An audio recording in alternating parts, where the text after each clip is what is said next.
Patrick Clancy woke each morning believing his life was ordinary, filled with the small joys that make a house a home.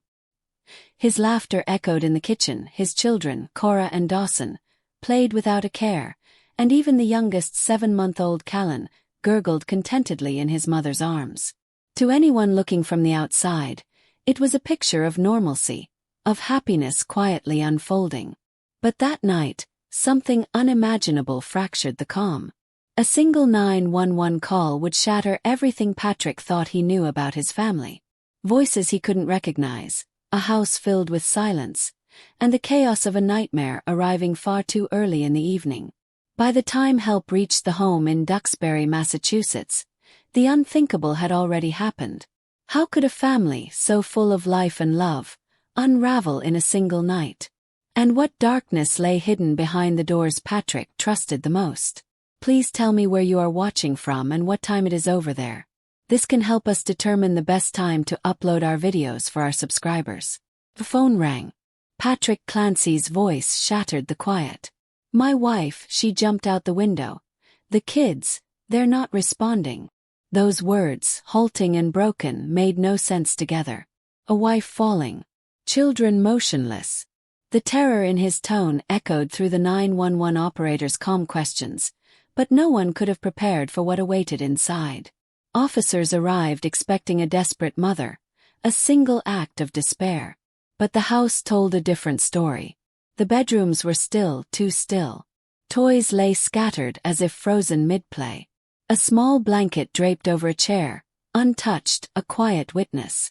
Then they found the children, Cora and Dawson, each showing signs of trauma that made the first assumption of a simple accident impossible.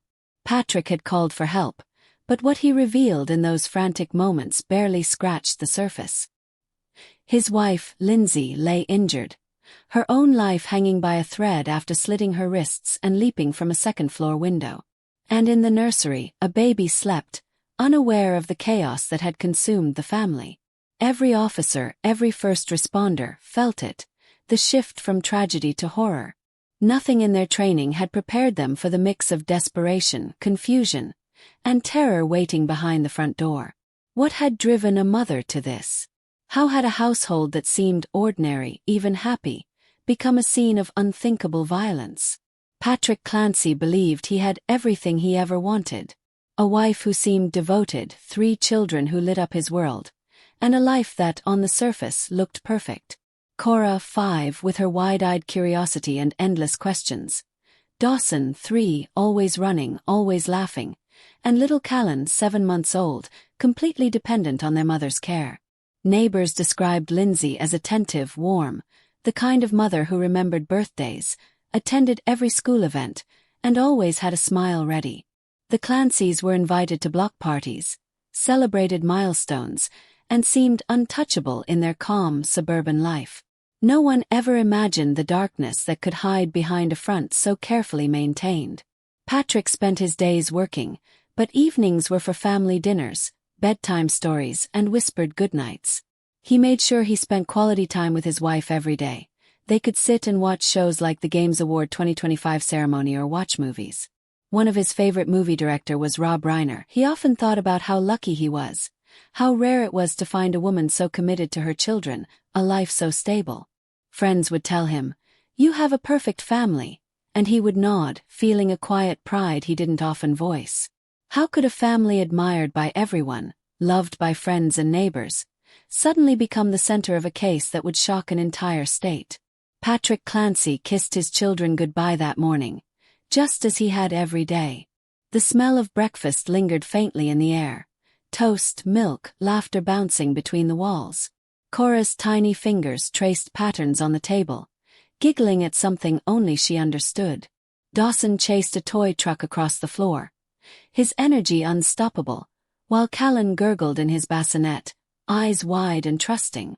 By 10 a.m. messages pinged quietly on Patrick's phone, exchanged with Lindsay. They seemed ordinary. Mundane notes about chores, groceries, schedules. Nothing hinted at crisis.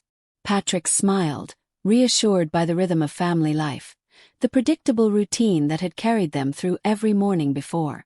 When he stepped out briefly, locking the door behind him, He left behind a home that seemed untouched by worry, a family cocooned in the ordinary. Inside, Lindsay moved with deliberate quiet, attending to Callan, watching the older children play. The house, so familiar and comforting, had become an empty stage. There were no witnesses, no interruptions, no neighbor peering in, no outside voice to pierce the fragile normalcy. It was a morning like any other, but the ordinary masks of daily life can hide unthinkable choices. Lindsay Clancy moved through her days with a practiced composure. To everyone around her, she was the devoted mother, the partner who made breakfast and kissed her children goodbye with a smile. But beneath that calm, her mind was a battleground, a space where worry twisted into fear, and fear into thoughts she could barely name. Appointments had been kept, medications taken, concerns whispered to her doctor, yet none of it left a mark on the outside world. Her husband noticed nothing unusual. The children saw only a mother who read stories, wiped tears and kissed boo-boos. And yet, inside, Lindsay wrestled with a heaviness that no one could touch. Anxiety clawed at her, intrusive thoughts shadowed every quiet moment, and the fear of failing, a fear she could never voice, loomed like a storm no one could see. The quiet moments in the house became the hardest. A baby crying in the next room, a child's laughter echoing down the hall. Even the simple act of preparing a meal carried a weight she couldn't explain. Every small task triggered an internal question. Was she enough? Could she keep them safe? Could she survive herself? It was a solitude that felt inescapable, a collapse that left no visible cracks. There were no signs, no alarms, no urgent calls to neighbors. And yet, the thoughts that circled in her mind were growing sharper, more insistent. Every fleeting worry was amplified. Each fleeting fear whispered possibilities she dared not say aloud. She stared at her children and at the tiny life of Callan in his crib, and for a moment the world seemed balanced. Then the shadows returned. Questions about control, questions about her own limits, questions that begged for action she could not yet name. How long can such thoughts remain hidden, lurking behind the face the world trusts, before they break through into reality? 2 children lay unresponsive, their small bodies quiet in a home that had once echoed with laughter. Nearby, a third, a baby barely 7 months old, clung tenuously to life, fragile and unaware of the devastation around him. Officers quickly realized this was not a sudden accident. Every detail in the house, the stillness of toys left mid-play, the untouched breakfast on the table, spoke of a life interrupted, of normal routines shattered beyond repair. This was no simple tragedy. Something deliberate had occurred here, something planned. They moved carefully, not wanting to disturb evidence but unable to ignore the weight of the scene. There was no chaos, no struggle, only the quiet aftermath of a family brought to its knees. The gravity of the situation pressed in, unrelenting, as the detectives confronted a truth they had seen too many times yet never truly prepared for. The officers' eyes met, and without words, the understanding passed between them. This home had been the epicenter of an unthinkable act. The innocence of 2 small lives snatched, a third left trembling on the edge between life and death, and a mother herself broken in body if not entirely in spirit. The sound of shattering glass did not echo through the street. It landed first in the hearts of those who would soon arrive. Lindsay Clancy had jumped from the 2nd floor, her body striking the ground with a force that left her broken but alive. Blood ran down her arms where she had cut her wrists. The weight of the moment pressed on the officers who arrived, their training clashing with the scene unfolding before them. Inside the house, the quiet was absolute.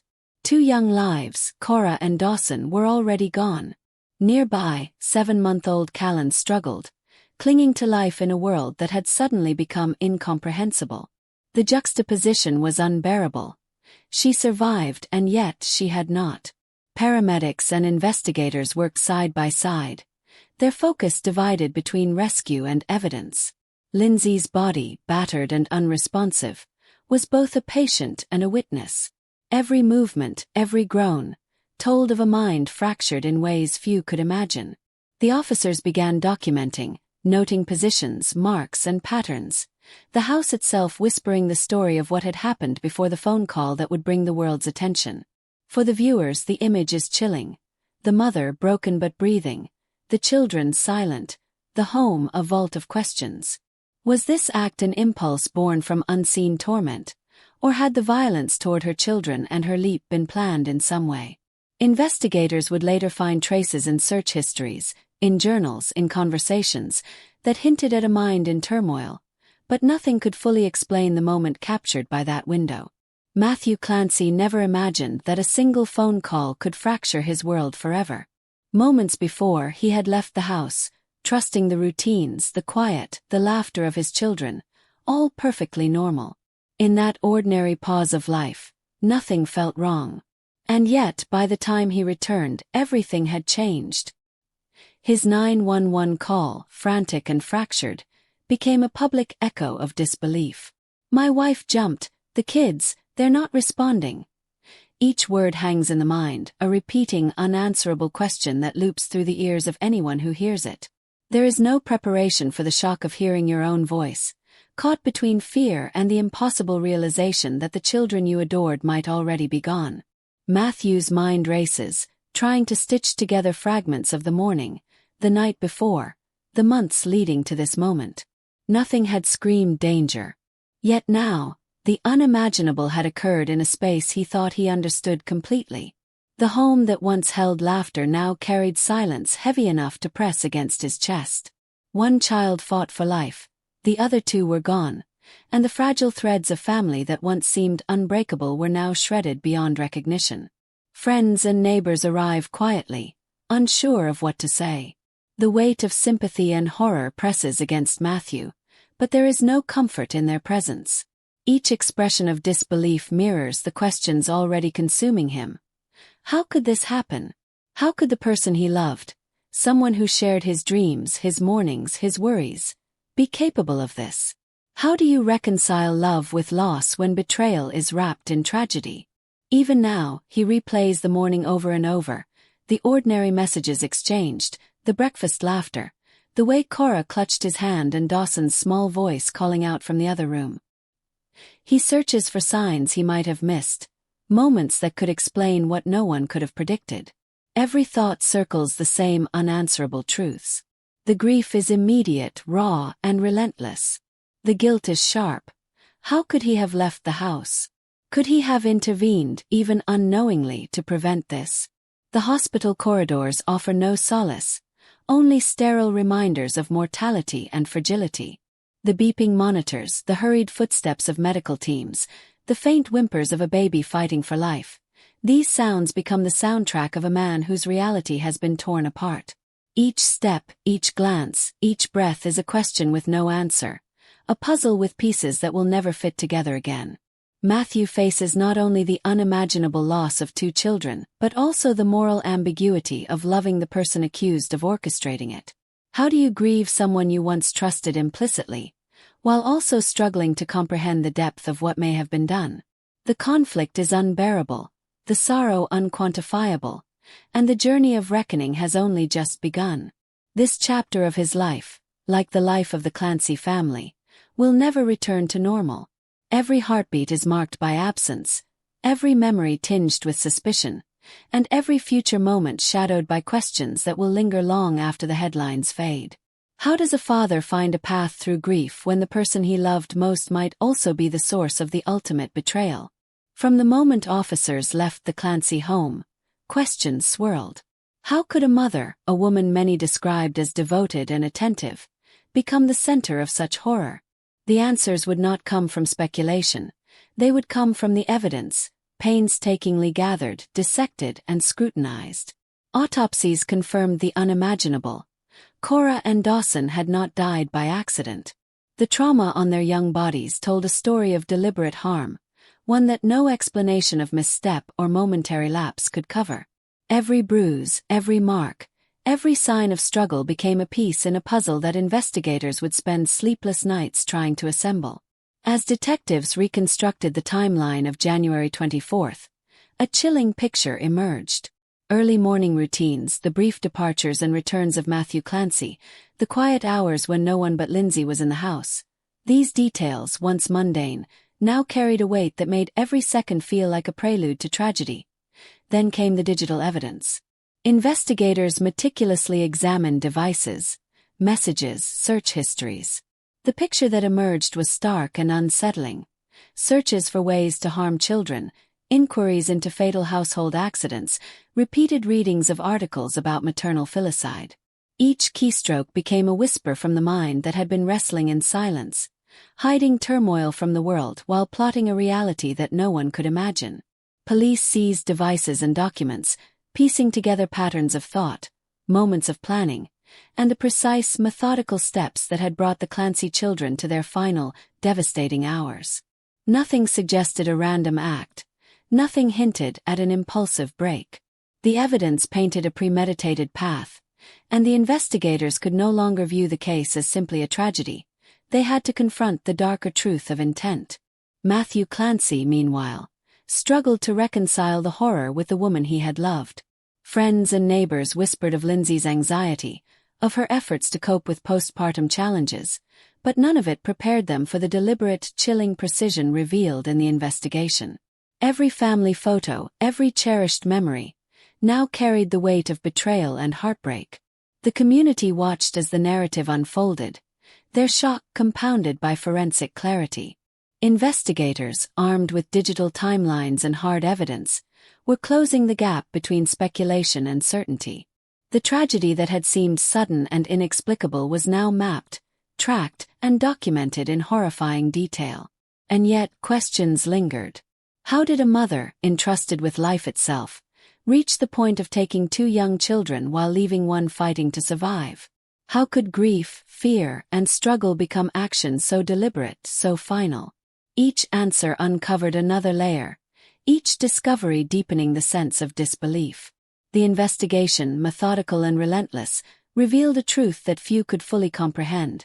Behind the quiet home, behind the facade of family life, a mind had been at work, calculating, planning, and ultimately acting. And as the pieces came together, the reality crystallized in the minds of the detectives, the family, and a watching public. This was no accident. This was no momentary lapse. It was a choice, executed in secrecy and sealed in tragedy. The evidence was mounting. The narrative was clear. And the next step, the confrontation with the law, with justice, and with a community grappling to understand, was looming just over the horizon. The investigation had barely begun, and yet every click, every keystroke left a mark. Authorities meticulously examined Lindsay Clancy's digital footprint, her devices a silent witness to a mind in turmoil. The Home Office, once a place of planning meals and organizing children's schedules, had transformed into a quiet repository of troubling questions. Unsealed court documents would later reveal what detectives had found, searches that chilled even seasoned investigators. Phrases like "ways to kill" appeared repeatedly. Not once, not twice, but several times over the weeks leading to that January day. The timing of each search, late nights, early mornings, suggested isolation, a mind wrestling in secrecy, far from any eyes that could intervene. Prosecutors framed these digital breadcrumbs as evidence of premeditation, painting a picture of deliberate planning that led to tragedy. Each search, they argued, was a step on a path that would culminate in the deaths of Cora and Dawson, and the near-fatal harm to Callan. For them, the evidence was more than curiosity. It was a blueprint of intent. The defense, however, urged caution. They painted a portrait of a mother in the grip of postpartum despair, battling intrusive thoughts, anxiety, and fear of failing as a parent. In their view, the searches were a cry for understanding, a desperate attempt to grasp what she could not articulate, not an actionable plan. One attorney noted, "Thoughts, even the darkest ones, do not always become deeds." Detectives did not see the nuance. Every search triggered alarm, forcing them to consider the unimaginable. A loving mother researching ways to end the lives of her own children. They reconstructed timelines, cross-referencing search history with messages, with appointments, with the quiet mornings that seemed normal to everyone else. The pattern emerged. Calculated moments, yet punctuated by despair, confusion, and mental collapse. and the community could barely comprehend it. Friends, neighbors, and family struggled with the idea that someone they admired, someone trusted, someone who had smiled and hugged their children just days before, could harbor such lethal thoughts. Rumors swirled, speculation intensified, yet the truth remained stubbornly tethered to evidence and unanswered questions. For the audience, the moral tension was devastating. Can research alone define intent? Can a mind teetering on the edge be held fully responsible for actions that follow? The questions were impossible to answer without stepping into the darkest corridors of human thought. Detectives, prosecutors, and the public alike were forced to confront a harrowing reality. The search history was not just a record of curiosity. It was a window into a collapse, a silent scream from someone trapped in her own thoughts. And as the digital trail expanded, the once unimaginable truth became unavoidable. Sometimes the path to tragedy is paved not only with action, but with the quiet, unseen moments that precede it. As an expert crime writer with years of experience, use the criticism above to rewrite Chapter 10 to be perfect and long. The story of Lindsay Clancy and her children did not stay confined to a quiet Massachusetts neighborhood. Once the charges became public, the nation seemed to divide almost instantly, voices rising across living rooms, social media feeds, and news comment sections. Parents read the headlines and felt a shiver of recognition. Tiny glimpses of their own routines, their own fragile trust, reflected in this family's tragedy. Could it happen to anyone? Mothers expressed disbelief, horror, and a deep, aching empathy for the surviving infant, Callan. Fathers shared their own fears. How would they protect their children if the unthinkable could take root so close to home? The questions themselves became a weight on millions of minds. Prosecutors spoke with measured precision, framing the events as premeditated, calculated, an act that could not be explained away by exhaustion, depression, or a fleeting lapse in judgment. They highlighted the search history, the evidence, the digital breadcrumbs leading to a narrative that some could only describe as chilling. Yet mental health advocates countered, reminding the public that postpartum struggles often hide behind smiles and routines, invisible until they erupt in tragedy. They urged compassion, caution, and a deeper understanding of a crisis that, left untreated, can have catastrophic consequences. On social media, the argument became relentless. Comment threads stretched for pages, filled with grief, anger, disbelief, and debates over intent versus illness. Memes and hashtags emerged, turning private anguish into public discourse. Some blamed Clancy herself, others blamed a system that failed to recognize her suffering. Each post, each opinion, layered the story with new tension, as though the tragedy were not confined to one home but had seeped into the collective conscience. Yet amid the outrage, some voices quietly insisted on pause. What about the children, they asked. What about the ones who can't speak for themselves? Their words reminded the nation that the human cost could never be reduced to an argument or a debate. Every statistic, every news clip, every analysis had real faces attached. Cora, Dawson, Callan, and a father left with an emptiness that no amount of legal explanation could fill. Across the country, the case became a mirror. Families watched, sometimes through tears, sometimes through fear, questioning what they knew about the people they loved, about the fragility of trust, about the hidden struggles that might exist behind even the happiest facades. And while the legal system prepared to pursue justice, the court of public opinion was already in session, unrelenting, unyielding, leaving no simple answer, no easy reconciliation, and no sense of closure. Callan was only 7 months old when the world around him collapsed. The night that stole his sister and brother could have claimed him as well. But somehow he survived. Small, fragile, entirely dependent. He was carried out of the chaos into the hands of doctors and nurses who worked urgently to keep him alive. Every monitor beeped a reminder of the line between life and death he had crossed. In the days that followed, his survival became a paradox. Hope in the midst of devastation, yet a constant reminder of the tragedy that had unfolded. Family members, friends, neighbors, they all gathered, but none could explain how one life persisted while 2 others were extinguished in the same home. Callan's recovery was not just physical. Every feeding, every sleep, Every cry was shadowed by questions that he would never understand, but that the world around him would always feel. Custody debates loomed, medical evaluations multiplied, and the weight of public attention pressed down on the fragile life of a child who could not speak for himself. Even as he slept in a hospital crib, connected to machines and surrounded by strangers, the questions persisted. Who failed these children? How does a baby navigate a world where trust and safety were shattered before he could even remember? His survival was miraculous, but it was also the beginning of a lifetime shaped by that night. The legal machinery began to turn. Lindsay Clancy faced 2 counts of homicide and 1 count of attempted homicide, but the questions surrounding her state of mind turned the case into more than just a trial. Experts began reviewing medical records, psychiatric evaluations, and police reports, each trying to untangle the impossible. Intent versus collapse, planning versus desperation. The courtroom, though months away from opening, already loomed as a theater of morality. Prosecutors prepared to argue premeditation, to present evidence of online searches, timelines, and reconstructed events that would suggest calculated action.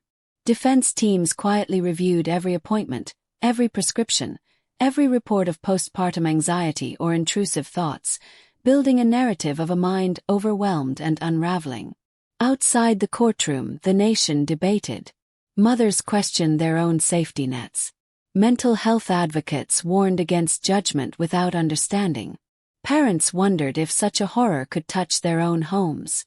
The media divided into camps, some seeking accountability, others searching for compassion, yet all fixated on one central mystery. How could this happen and why? For Callan, the courtroom was a future he would one day inhabit, a world where adults decided his story, his family, and the consequences of a night he could never remember. Every motion filed, every expert called, every objection raised would shape not just the trial, but the public's perception of what justice meant in the shadow of this tragedy.